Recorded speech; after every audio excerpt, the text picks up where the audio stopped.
อ่าสบายดีเนาะโอ้ยขอโทษขออภัยนำพี่น้องเด้อมื้อนี้ลืมลงช่อง YouTube เนาะคิดว่าได้ลงแล้วบ่ได้เบิ่งหยังเวียกหลายเด้แล้วก็มีผู้หนึงมาคอมเมนต์ใน Facebook เนาะว่าโอ้มื้อนี้แอดมินลงเลขทาง YouTube แล้วบ่คือบ่เห็นก็ไปเบิ่งโอ้ยลืมลงถ่ายปะแต่เช้าแต่ว่าลืมลงเดี๋ยวนี้ตอน4 โมงปลาย18เนาะ เราจะมาลงเลขลงเบอร์ในทาง YouTube นี่เนาะอ่าตอนเช้าลืมลงก็ต้องขอโทษขออภัยนำผู้ที่ติดตามเด้ออย่าฝ่าวน้อยใจเนาะหากเขาว่าสัตว์ซีตีนอย่างฮูปพลาดนักปราชญ์ยังมีการลงลืมเนาะลืมคิดว่าลงแล้วมาลุ้นเลขทูบนำกัน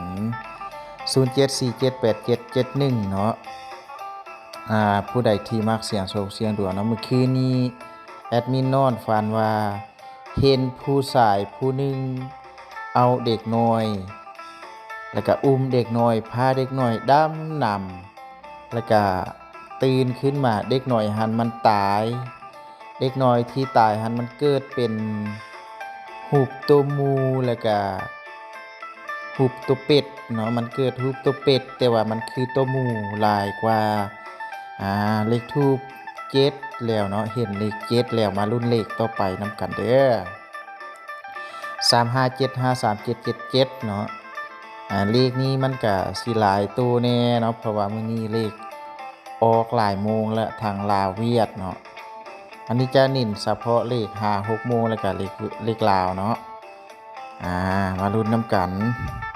เลขทูปออกเลข7แล้วมาลุ้นนำกันเลขตัวที่2ว่ามันจะออกมาเป็นเลขหยังลุ้นนำกันเด้อ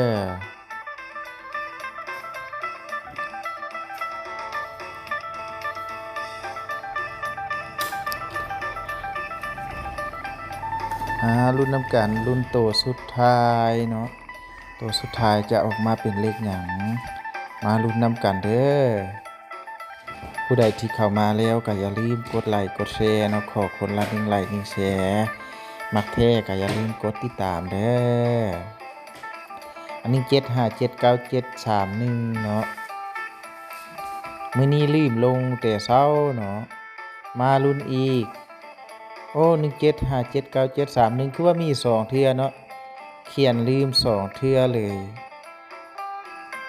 ฝ่าวโพดเลยเนาะเมื่อกี้มีผู้หนึ่งไปคอมเมนต์ในเฟซว่า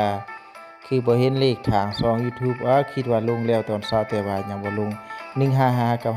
511591เนาะผู้ใดที่เบิ่งบ่ทันก็เลื่อนขึ้นเบิ่งเด้อเบิ่งแล้วก็อย่าลืมกดติดตามกดแชร์เด้อ